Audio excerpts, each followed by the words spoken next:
స్తుతిగానము నీవే, నా విజయము నీవే, నా అతిశయం యేసయ్యా సదయుడానా. దేవుని వాక్యాన్ని ధ్యానించుకుందాం. బైబిల్ గ్రంథంలో నుండి హోషేయ గ్రంథం 6వ అధ్యాయం 3వ వచనం నుంచి చదువుకుందాం. హోషేయ గ్రంథం 6వ అధ్యాయం 3వ వచనం. యెహోవాను గూర్చిన జ్ఞానము సంపాదించుకుందాం రండి. యెహోవాను గూర్చిన జ్ఞానమును సంపాదించుకున్నటకు ఆయనను అనుసరించుదము రండి.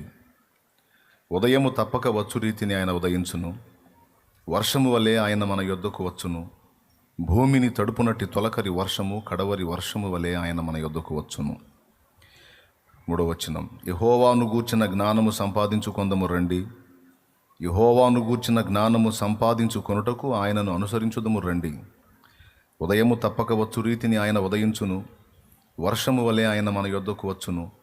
భూమిని తడుపునట్టి తొలకరి వర్షము, కడవరి వర్షము వలె ఆయన మన యొద్దకు వచ్చును. ప్రభునందు ప్రియులారా,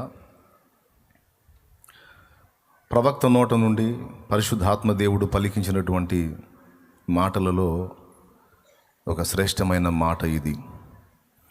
యెహోవాను గూర్చిన జ్ఞానము సంపాదించుకొందము రండి. ఆయనను గూర్చిన జ్ఞానము సంపాదించుకొనున్నట్లు ఆయనను అనుసరించుదము రండి. ఉదయము తప్పక వచ్చు రీతిని ఆయన మన యొద్దకు వచ్చును. తొలకరి వర్షము భూమిని తడుపునట్లు తొలకరి వర్షము వలె, కడవరి వర్షము వలె ఆయన మన యొద్దకు తప్పక వచ్చును అని భక్తుడు పిలుస్తున్నాడు. సంపాదించుకుందాం రండి అని పిలుస్తున్నాడు. సంపాదన కొరకు లోకంలో మనుషులు ఎన్నో రకాల పాటలు పడతారు. అందరూ సంపాదించే ఇది ఒకటే కాదు. డబ్బున్నవాడు పేరు సంపాదించడానికి ప్రయాసపడతాడు. పెండ్లి కాని వాడు భార్యను సంపాదించడానికి, అంతకంటే ముందు ఉద్యోగాన్ని సంపాదించడానికి ప్రయాసపడతాడు. పిల్లలు కలిగిన భార్యాభర్తలు ధనం సంపాదించి పిల్లలకు మంచి భవిష్యత్తును అందించాలని వారు ప్రయాసపడతారు. ఈ లోకంలో మనుషులందరూ కూడా ఏదో ఒకటి సాధించాలని, సంపాదించాలని ప్రయాసపడతానే ఉంటారు. తప్పదు కదా. భూమి మీద పుట్టినప్పుడు మనకు ఆకలి దప్పులు ఉన్నాయి, అవసరతలు ఉన్నాయి. వస్త్రాల అవసరత ఉంది, నివాసం యొక్క అవసరత ఉంది, ఇంకా కొన్ని అవసరతలు ఉన్నాయి. అలాగే మనకు కలిగినటువంటి బాంధవ్యాలు ఉన్నాయి. వాటన్నిటి నిమిత్తం లోకంలో కొంత సంపాదన మనకు అవసరం. అయితే ఈ లోకంలోనికి వచ్చినప్పుడు ఏమి తీసుకొని రాలేదు, ఇక్కడి నుంచి పోయేటప్పుడు ఏమి తీసుకొని పోము గనుక అన్నవస్త్రాలు గలవారమై తృప్తి కలిగి ఉందము అన్నాడు పౌలు మహనీయుడు తిమోతికి రాసినటువంటి పత్రికలో. అయితే ఆ అంతటితో నిలవరమైన నీడ, అన్నము, వస్త్రము అంతటితో మనం తృప్తి చెందుతామా? అవన్నీ మనకు ఏర్పడిన తర్వాత మరికొన్నిటిని సంపాదించాలని ప్రయాసపడతాం. కానీ మనం సంపాదించినవన్నీ కూడా కొంతకాలం తర్వాత ఇక్కడనే వదిలిపెట్టి వెళ్ళిపోవాల్సిన పరిస్థితి ఉంటుంది. అయితే ఇక్కడ ఒక ప్రత్యేకమైన దాన్ని సంపాదించుకుందాం రండి అని ప్రవక్త పిలుస్తున్నాడు. అంటే పరిశుద్ధాత్మ దేవుడు పిలుస్తున్నాడు. లోకంలో ఏవి సంపాదించకపోయినా, ఏ ఉన్నా లేకపోయినా అన్నిటికంటే ప్రప్రథమంగా దేవుని గూర్చిన జ్ఞానం సంపాదించాలి. Praise the Lord. ఎందుకంటే ఒకడు సర్వలోకమును సంపాదించుకొని తన ప్రాణమును పోగొట్టుకునినా వానికి ఏం ప్రయోజనం అన్నాడు యేసయ్య. ఇది సంపాదనే. ఒకడు సర్వలోకమును సంపాదించుకొని తన ప్రాణమును పోగొట్టుకునినా వానికి ఏం ప్రయోజనము అన్నాడు. దాంతోపాటు నేను ఇంకో మాట కూడా అంటాను. ఒకడు సర్వలోకమును సంపాదించుకొని తన ఆత్మను నరకానికి అప్పగించుకోవటం కంటే దరిద్రం ఏముంది? వానికి ఎంత సంపాదన నుండి ప్రయోజనం ఏముంది? నిన్న ఒక తల్లి నాతో మాట్లాడుతూ భలే మాట అంది. ఓ పెద్ద తల్లి,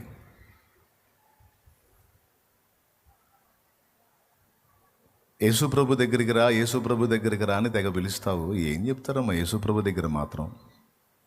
చెడిపోమ్మని చెబుతారా? మంచినే చెప్తారు కదా. మరి మా మతంలో కూడా మంచినే బోధిస్తున్నారు, కానీ మా మతంలో కూడా చెడిపోమ్మని బోధిస్తున్నారా? పాడుగమ్మని బోధిస్తున్నారా? వ్యభిచారం చేయమని బోధిస్తున్నారా? వద్దని బోధిస్తున్నారా? మా మతంలో కూడా వద్దనే కదా బోధిస్తున్నారు. అబద్ధాలు ఆడమని బోధిస్తున్నారా? వద్దని బోధిస్తున్నారా? వద్దనే కదా బోధిస్తున్నారు. నీతి ప్రవర్తన కలిగి ఉండమని బోధిస్తున్నారా మా మతాల్లో కూడా? లేకపోతే అక్రమంగా అవినీతిగా బతకమని బోధిస్తున్నారా? మేము విశ్వసించిన దానిలో, మేము అనుసరించే దానిలో కూడా మంచినే బోధిస్తున్నారు కానీ చెడిపొమ్మని బోధించట్లేదు కదా. మరి యేసు ప్రభు దగ్గరికి రా, యేసు ప్రభు దగ్గరికి రా అని తెగ పిలుస్తావు. అక్కడ మాత్రం ఏం చెప్తారు?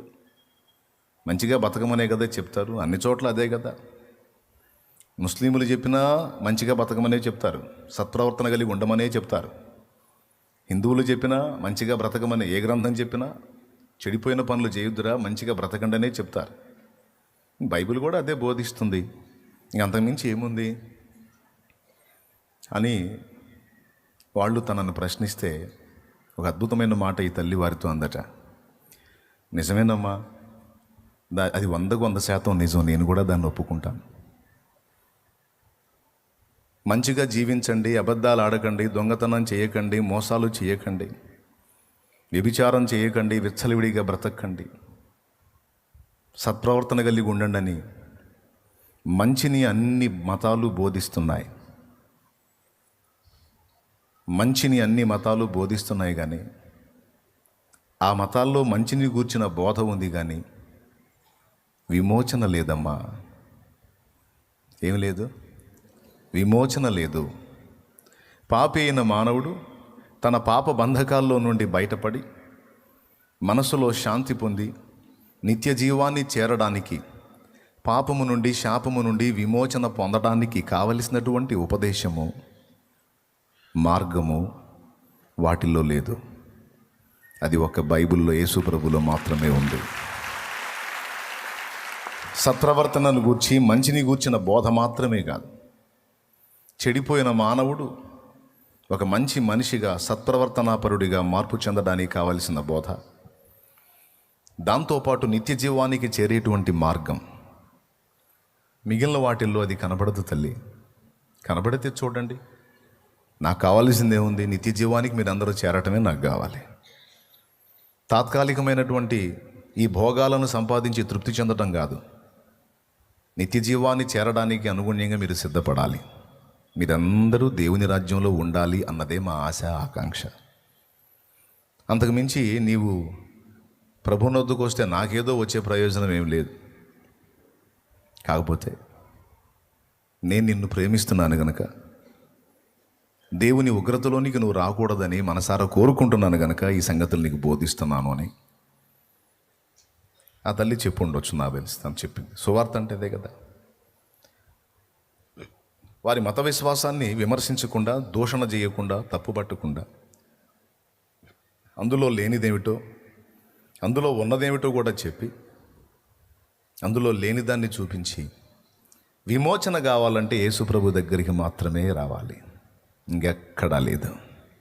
ఎందుకు ఆయన దగ్గరే ఉంది, ఇంకెక్కడా లేదంటే, పాపి అయిన మానవుడి కోసం తన పవిత్ర రక్తాన్ని చిందించి మన పాపములకు, మన సృష్టికర్తగా, మనందరినీ సృష్టించిన కన్నతండ్రిగా, మన పాపముల కొరకు మనందరి శిక్షను ఆయన తన మీద వేసుకొని కలవరి శిలువలో ఆయన రక్తమును గాచి ప్రాణమును పెట్టి మన పాప రుణాన్ని ఆయన మాత్రమే తీర్చాడు గనుక యేసు ప్రభు మాత్రమే రక్షణ మార్గం. పాపము నుండి, శాపం నుండి నువ్వు బయట పడాలి అంటే, నీకు మంచి నేర్చుకోవాలంటే ఏ మతంలోకైనా వెళ్ళు. అన్ని మతాలు మంచినే బోధిస్తాయి. సద్గుణాలు నేర్చుకోవాలి అంటే అన్ని మతాలు సద్గుణాలనే బోధిస్తున్నాయి. కానీ ఇంకొకటి కూడా చెప్తాను, బోధ వేరు, బ్రతుకు వేరు. లోకంలో ఉన్న పనులన్నిటికంటే తేలికైన పని ఏంటంటే ఎదుటోడికి నీతులు చెప్పటం. మళ్ళీ చెప్తాను, లోకంలో ఉన్న పనులన్నిటికీ తేలికైన పని ఏంటంటే ఎదుటోడికి నీతులు చెప్పటం. కానీ లోకంలో ఉన్న పనులన్నిటికీ గడ్డు పని ఏంటంటే చెప్పిన నీతిని అనుసరించి బ్రతకడం. చాలామంది నీతిని చెప్పారు, మంచిగా బ్రతకండి, మంచిగా ఉండండి, మంచిగా జీవించండి అని మంచిని చెప్పారు. కానీ మంచిగా బ్రతికి సరైన మాదిరినిచ్చి, ఇదిగో ఇలా నడవండి అని అన్ని విషయాల్లో పరిపూర్ణుడుగా ఉండి మనకు మాదిరి ఇచ్చిన వారు ఒక్కరూ లేరు. ఎందుకంటే నేను వెతికాను, ఆల్రెడీ విపరీతంగా తిరిగాను, భక్తి చేశాను, గ్రంథాలు స్టడీ చేశాను.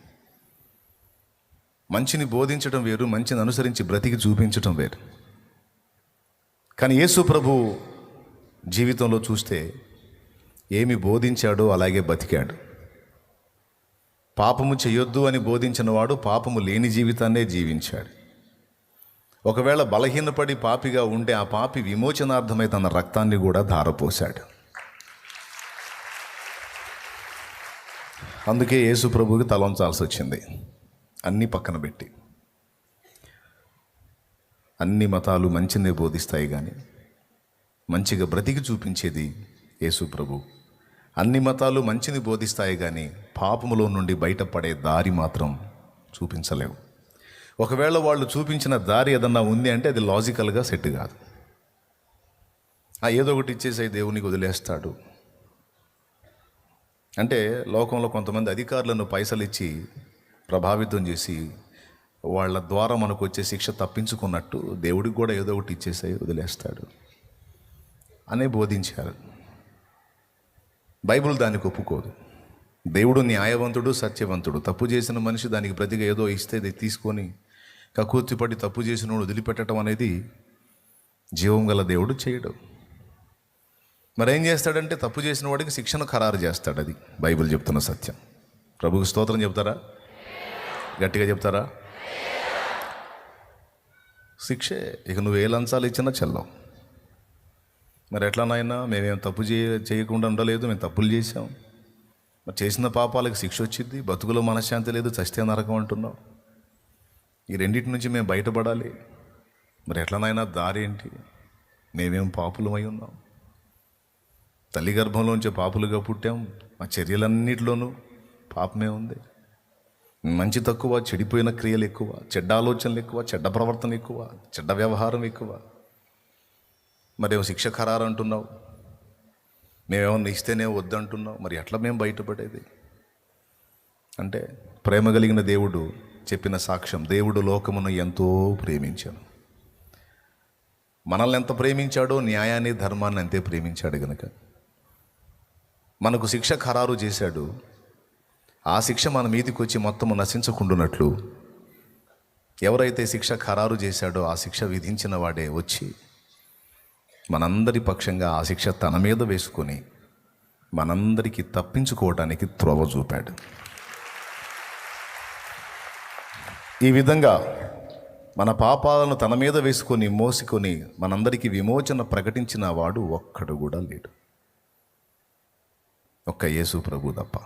అందుకే మిగిలిన చోట్ల మంచి బోధ దొరుకుతుంది, యేసు ప్రభు దగ్గర రక్షణ మార్గం దొరుకుతుంది, విమోచన దొరుకుతుంది. అందుకే భక్తులు ఏమని పాడారు? నా పరిశుద్ధుడవు నీవే, నా పరిపూర్ణుడవు నీవే, నా విమోచకుడా, నా విజయానివి. అది నా విమోచకుడా యేసయ్యా, నీ జీవన రాగాలలో నీ నామమే ప్రతిధ్వనించెనే. నీ జీవన రాగాలలో నీ నామమే ప్రతిధ్వనించెనే. నా విమోచకుడా యేసయ్యా. అందుకు యేసయ్యని విమోచకుడా అని పిలిచి పాడతారు. ఎందుకంటే ఆయన విమోచించువాడు. సర్వలోకమును సంపాదించుకొని తన ప్రాణాన్ని పోగొట్టుకుంటే ఒకనికి ఏం ప్రయోజనం? డబ్బు ఉంది, ఇళ్ళు ఉన్నాయి, స్థలాలు ఉన్నాయి, పొలాలు ఉన్నాయి, మంచి పేరుంది, అధికారం ఉంది, పదవులు ఉన్నాయి, గంపెడు జనం ఉంది, కడుపును పుట్టిన సంతానం ఉంది, అందరూ ఉన్నారు. కానీ మరణాన్ని ఎదుర్కొన్న వేళ అగ్నిగుండానికి పోతే ప్రయోజనం ఏముంది? కాబట్టి ఏది సంపాదించినా సంపాదించకపోయినా మొట్టమొదట దేవుని గూర్చిన జ్ఞానము సంపాదించాలి, రండి అని పిలుస్తున్నాడు. కానీ ఈరోజు సగటు మానవుడు అసలు దీని గురించి పట్టించుకునే స్థితిలోనే లేడు. ఎవరైనా కాస్త ఘాటుగా దేవుణ్ణి గురించి వెతకాల్సి వచ్చింది అంటే, ఓ భక్తుడు అన్నాడు, డబ్బన్నా పోవాలి, జబ్బన్నా రావాలి అని. ఏమంటే డబ్బన్నా పోవాలి, ఏదన్నా జబ్బన్నా, లేకపోతే ఇంకొక టైపు శ్రమ ఏదన్నా రావాలి. ఒక గట్టి శ్రమ ఏదన్నా తగిలితేనే కొంతమంది అంటారు, చూడు నాకు దేవుడు కనపడుతున్నాడు అంటారే. నిజంగా అప్పుడు ఎతుకుతారు దేవుణ్ణి. దేవునికి స్తోత్రం. మామూలు నార్మల్ కండిషన్లో ఉండి లైఫ్ సజావుగా సాగిపోతుంటే దేవుణ్ణి గురించి సగటు మానవుడు వెతకడు. ఒకవేళ మనం చెప్పపోయినా, సార్ నాకు అంత తీరిక లేదు, వదిలేసేయండి సార్, చచ్చిపోయిన తర్వాత సంగతి ఎప్పుడో అప్పుడు చూసుకుందాం వాళ్ళు, కానీ ఇప్పుడు నా ప్రాణాన్ని తీయకండి సార్, మీరు ఇప్పుడే చంపేసేట్టున్నాను, నా బోల్డ్ అనే పనులు ఉన్నాయి సార్, ప్లీజ్ సార్ పోండి సార్ అంటారు. ప్రైజ్ ది లార్డ్, హల్లెలూయా. ఒకవేళ దేవుడి గురించి వినాలంటే అప్పుల పాలు కావాలి, లేదా కంపెనీ జబ్బు కన్నా గురి కావాలి, లేకపోతే గట్టి దెబ్బలన్నా తగలాలి, అప్పుడు ఆలోచిస్తారు దేవుడి గురించి. దేవుని వాక్యం అంటుంది, ఇవన్నీ జరగక ముందే నువ్వు జాగ్రత్త పడవచ్చు కానీ మనిషి వినడే. సామెతల గ్రంథం అంటుంది, బాలుని హృదయంలో మూఢత్వం స్వాభావికంగా పుడుతుంది, శిక్షాదండం దాన్ని తోలివేస్తుంది అని. మూఢత్వాన్ని బట్టి లక్ష్య పెట్టడు, శ్రమ కలిగినప్పుడు మాత్రమే దేవుని గురించి వెతుకుతాడు. కానీ ప్రసంగి గ్రంథం అంటుంది, నీ బాల్య దినముల యందే నీ సృష్టికర్తను స్మరణకు తెచ్చుకో అని. ప్రసంగి గ్రంథము 12వ అధ్యాయము 3-4 చదువుతావా? టైం పట్టిద్దా? మొదటి నుంచే చదువు. దుర్దినములు రాకముందే, ఇప్పుడు వీటి యందు నాకు సంతోషం లేదని నీవు చెప్పు సంవత్సరములు రాకముందే, తేజస్సునకును సూర్యచంద్ర నక్షత్రములకును చీకటి కమ్మక ముందే, వాల వెలిసిన తరువాత మేఘములు మరలా రాకముందే నీ బాల్య దినముల యందే నీ సృష్టికర్తను స్మరణకు తెచ్చుకునుము. అది స్మరణ అంటే జ్ఞాపకం. నీ బాల్య దినముల యందే నీ సృష్టికర్తను ఒక్కసారి నీ జ్ఞాపకంలోకి తెచ్చుకో, నీ స్మరణకు తెచ్చుకో. అసలు నేను ఎవరిని, నన్ను ఎవరు ఈ భూమి మీదకి పంపించారు, నా మనుగడ ఇలా ఎందుకు సాగుతుంది, తర్వాత నాకు ముందున్న వాళ్ళు వెళ్ళిపోతున్నారు, నేను ఎక్కడికి వెళ్ళాలి, నేను ఎవరిని, ఎందుకు వచ్చాను, ఈ మనుగడ ఎందుకు ఇలా సాగుతుంది, నా యాత్ర ముగిసిన తర్వాత నేను ఎక్కడికి వెళ్ళాలి. న్యాయమైన ప్రశ్నలు, జ్ఞానయుక్తమైన ప్రశ్నలు. ఈ ప్రశ్న ఎవరైనా వేసుకుంటే వాళ్ళు ధన్యులు, వాళ్ళకి సత్యం దొరుకుతుంది. ఎందుకంటే వాళ్ళు అన్వేషణ మొదలు పెడతారు, తన జన్మ కారణాన్ని వెతకటం మొదలు పెడతారు. అప్పుడు పరమాత్మ యొక్క ప్రత్యక్షత దొరుకుతుంది. వెదకుడి, మత్తయి సువార్త 7:7, వెదకుడి మీకు దొరుకును, తట్టుడి మీకు తీయబడును, అడుగుడి మీకు ఇయ్యబడును, వెదకు ప్రతి వానికి దొరుకుతుంది. భక్తులు వెతికారు. సంతోషం ఎచట ఉందని, సమాధానమెచట నాకు దొరికేనని, సంతోషం ఎచట ఉందని, సమాధానమెచట నాకు దొరికేనని, జగమంతా వెతికాను జనులందరినడిగాను, జగమంతా వెతికాను జనులందరినడిగాను, చివరికది నీలోనే కనుగొన్నాను, చివరికది నీలోనే కనుగొన్నాను. ఎంత మంచి దేవుడవయ్యా యేసయ్యా, చింతలన్నీ తీరేనయ్యా నిన్ను చేరిన, నా చింతలన్నీ తీరేనయ్యా నిన్ను చేరిన.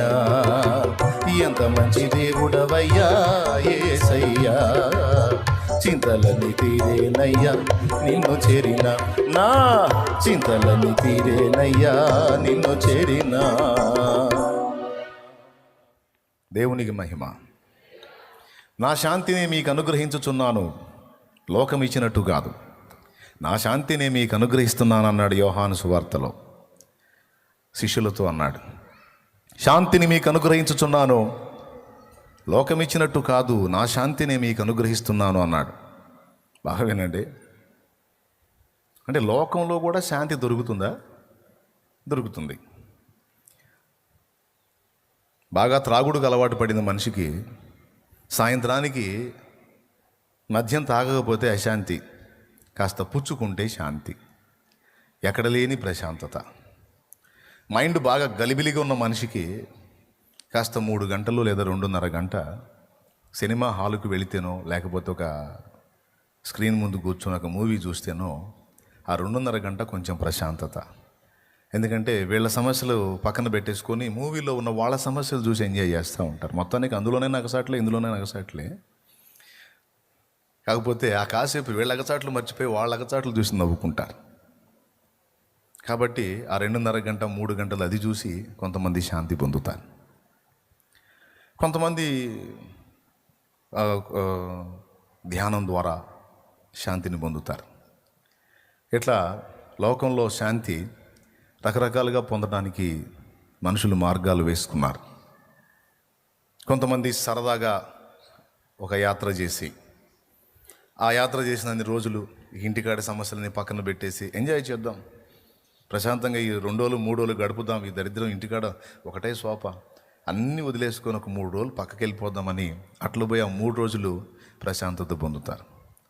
ఆశ్చర్యం ఏంటంటే మద్యం తాగినోడు ఆ మత్తులో ఉన్నంత వరకు బాధలు మర్చిపోతాడు, కానీ దిగగానే బాధలు డబల్ అయిపోతాయి. అసలు పూర్తి విమోచన ఎక్కడ దొరికింది? పూర్తిగా మనశ్శాంతి ఎక్కడ దొరికింది? తాత్కాలికమైన శాంతి. అవునా? భార్య దగ్గర అశాంతిని ఎదుర్కొనేవాడు, భార్య దగ్గర సోదంని ఎదుర్కొనేవాడు నెంబర్ 2లో మనశ్శాంతిని ఎదుర్కొంటాడు. నెంబర్ 2వ కుంపట్లో ప్రశాంతతను వెతుక్కుంటాడు. నా భార్య సైతాన్లా తయారైంది, ఆ అమ్మాయి అయితే నన్ను ఎంత ప్రేమిస్తుందో, ఎంత లాలిస్తుందో, అసలు నా గురించే అమ్మాయికి ఆలోచన, కూర్చున్నా నేనే, లేచినా నేను, ఇది బొందా. అలా ఫిక్స్ అయిపోయి ఇక్కడ దొరకని శాంతి అక్కడ దొరుకుతుందని అటుబడి పోతుంటాడు. ఒక్కొక్కడు అక్కడ వెతుక్కుంటాడు. ఆ శాంతి ఎంతవరకు దొరికిద్ది? వీడి దగ్గర పస ఉన్నంత వరకు, పైస ఉన్నంత వరకు దొరికిద్ది. లేదనుకో చెంబులు తెపాళాలతో మొహం పగలగొట్టి తరుముతారు. అప్పుడు అర్థమైంది ఒరిజినల్. స్తోత్రం. భార్యకి తప్పదు కదా, చెడిపోయినోడైనా మంచోడైనా చూసిన వాళ్ళన్నా ఊరుకోరు కదా. ఏమమ్మా కట్టుకున్న భర్త పడిపోతే ఏంటి అట్ట వదిలేసావు ఏంటంటే, ఏం చేద్దాం నా కర్మ అనుకుంటానైనా సరే అంత ఫుడ్ పెట్టింది, శుభ్రం చేస్తుంది. ఈ రకరకాల మనశ్శాంతులు. ఇప్పుడు సెల్ ఫోన్ మంచిగా అందరికీ అందుబాటులోకి వచ్చింది. ఏ కొంచెం బోర్ వేసినా, ఏ కొంచెం డిస్టర్బెన్స్ వచ్చినా టాపీమని తీసి ఏదో మంచి జోక్స్ పెట్టుకొని కాసేపు ఇలా మనుషులు వెతుక్కునే శాంతి రకరకాలుగా ఉంది. కానీ ఇదంతా తాత్కాలికమే. తాత్కాలికమే. 3 గంటల సినిమా లేదా 2:30 గంటల సినిమా చూసినంతసేపు ఆ ప్రపంచంలోకి వెళ్ళిపోతావు, నీది మర్చిపోతావు. అయిపోయిన తర్వాత నా చిన్నప్పుడు సినిమాలకు పోయాను, హాల్కి పోయేటప్పుడు నేను చిన్నవాడినే, జనాలు భలే కనిపెట్టేవాడిని నేను. అర్రే ఏమి స్పీడు, ఏమి ఉల్లాసం, ఏమి ఉత్సాహం. ఒక్కొక్కడు అడగటం స్టార్ట్ అయిందా, ఆట మొదలైందా. ఇప్పుడే పేర్లు పడదు, అమ్మ పేర్లు పడదు. ఇక క్యూలోకి వెళ్ళి ఒక్కొక్కడు నెడతా ఉంటాడు. ఒక్కొక్కళ్ళు క్యూలోకి వెళ్ళి టికెట్ తీసుకురావటం ఎలా ఉంటుందంటే, వాళ్ళు క్యూలోకి వెళ్ళి టికెట్ తెచ్చారో లేకపోతే బోరింగ్ దగ్గర కొట్లాటలు జరిగినాయో అర్థం కాదు. అప్పుడు చిన్నప్పుడు కుళాయిల దగ్గర బిందెల ఫైటింగులు జరిగాయి, ఆ నీళ్ల దగ్గర బిందెల ఫైటింగులు జరిగాయి. పోలీస్ స్టేషన్లో ఎక్కువ కేసులన్నీ బిందెలతో తలకాయలు పగిలిన కేసులే. నీళ్లు సరిగా రాక, దేవునికి స్తోత్రం, టికెట్లు కౌంటర్లోకి చూస్తే, ఆ క్యూలో చూస్తే అమ్మమ్మ ఒక్కొక్కళ్ళ బలం, వాళ్ళ ప్రభావం, తోసుకుంటూ వెళ్ళిపోతారు. పాపం ఆడామె చక్కగా తలదూకొని టికెట్ల కౌంటర్లో, అది క్యూలోకి వెళ్ళిందంటే బయటకు వచ్చేసరికి వాళ్ళు నిలబడి రే తలంతా అట్ట అయిపోయింది, పర్లేదు పా ఆట మొదలైంది. అరే ఏం ఉత్సాహం, ఏం ఉల్లాసం. ఒక్కొక్కడు కొత్త షర్ట్ వేసుకొని క్యూలో పోతాడు, బద్దలు అయిపోయింది, చినిగిపోయిందిగా, పదే ఇంకోటి పా స్టార్ట్ అయింది పా. ఇంత ఉల్లాసంగా ఉత్సాహంగా హాల్లోకి వెళ్ళి ఆ 2:30 గంట 3 గంటల సినిమా అయిపోయిన తర్వాత వాళ్ళు బయటికి వచ్చేటప్పుడు వాళ్ళ అవతారం చూడాలి. ఏదో సమస్తము కోల్పోయినోడు కానీ మొహం పెట్టినట్టు పెట్టి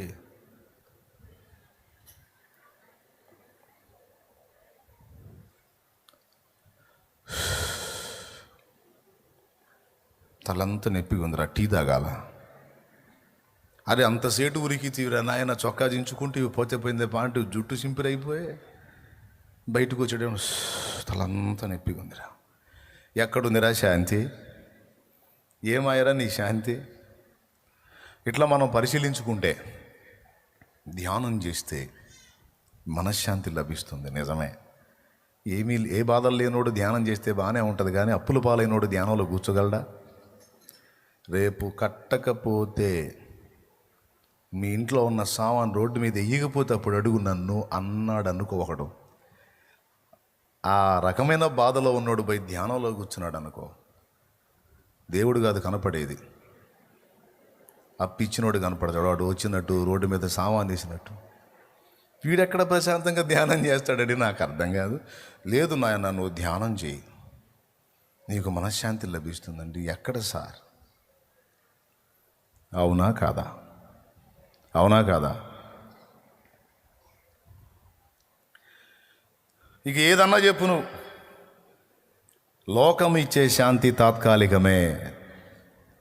నీ దగ్గర సారం ఉన్నంత వరకు. నెంబర్ 2, రెండవ కుంపట్లో నీకు ఆనందం దొరుకుతుంది. సారం లభించినప్పుడు నువ్వు రోడ్డు మీద నెట్టబడతావు పక్క. కాబట్టి నిజంగా స్థిరమైన శాంతి, ప్రశాంతత, మనశ్శాంతి అనేది మనం అనుకున్న వాటిల్లో లేదు. ఒకవేళ ఉన్నా అది తాత్కాలికమే. అవునా కాదా? అవునంటే చేయొద్దండి, సంతోషపడతాను. లేదన్నయ్య శాశ్వత ఆనందం కూడా ఉంది అంటే చెప్పండి, నేను కూడా తెలుసుకుంటాను, అవసరమైతే నేను కూడా అనుసరిస్తాను. లేదు, ధ్యానం చేస్తా మహాశూన్య ప్రవేశంలోకి వెళ్ళిపోవాట. మహాశూన్య ప్రవేశంలోకి వెళ్ళి అక్కడే ఉంటాడా, మళ్ళీ రాడు. మహాశూన్యం అయిపోయిన తర్వాత ఈ శూన్యంలోకి వస్తాడు మళ్ళీ. మరి ఎట్లా అండి మనశ్శాంతి? ఎట్లా అంటే ఒక్కటే సమాధానం.